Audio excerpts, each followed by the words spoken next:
Peak TV, 500 original shows and counting. Box office records shattered every year. The entertainment industry is enjoying unprecedented prosperity, but TV writer weekly pay has fallen.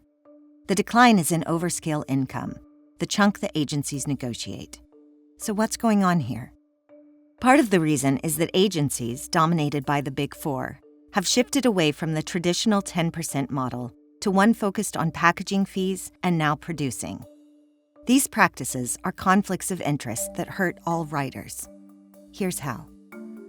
When a writer creates a show and a studio wants to produce it, this is how the traditional compensation process works. First, the agency negotiates the upfront pay for the creator. It takes a 10% commission for as long as its client remains with the show. If the show is successful, there are profits. It's typical for the creator to get somewhere around a 10% cut over the life of the show, and her agency earns the same commission on those payments. Under this traditional arrangement, the more the creator makes, the more the agency makes. This leads the agency to get the best deal possible for their client. A packaging deal, by contrast, sounds like a good thing for the creator because she no longer has to pay a commission to her agency.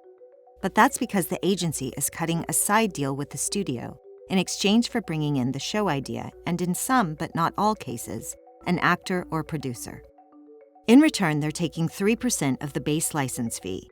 This usually ranges from $30,000 to $75,000 an episode, money that could be used to make the show better, hire additional writers, or pay them more. If the show ends up earning a profit, the agency takes 10% off the top. If the writer's contract also entitles them to 10% of the profits, that's calculated against the money that's left after the agency has taken its entire share. Packaging puts the agency in direct conflict with their client. Not only can they potentially out-earn the creator, they can expect to make more when she makes less. But packaging doesn't just affect creators. It affects every writer on staff. Because the agencies are paid the same fee no matter what, their clients' salaries don't affect their bottom line at all. And without the incentive to protect them, those salaries have dropped. In fact, mid-level writers have shown the greatest drop in income.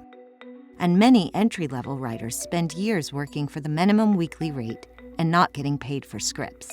Meanwhile, with the agencies so focused on TV packaging fees, screenwriters get almost no protection from free writing, late pay, and other abuses in the movie business. But it gets worse. Packaging means the agencies get a cut from the studios. When they produce the shows, they become the studios. WME, CAA, and UTA have already launched production arms. When your agency is also your employer, the conflict of interest is clear and flagrant. An agency is literally negotiating with itself. Every dollar their client gets is a dollar the agency can't keep. According to Endeavor CEO Ari Emanuel, potential abuses could be checked by a client's attorney or accountant. In other words, his clients can pay someone else to keep him honest. While studios and agencies post record profits, writers are making less money because conflicts of interest incentivize agencies to do what's best for them instead of what's best for their clients. The situation is bad, and it's getting worse. To find out what the Writers Guild of America is doing about it, click here.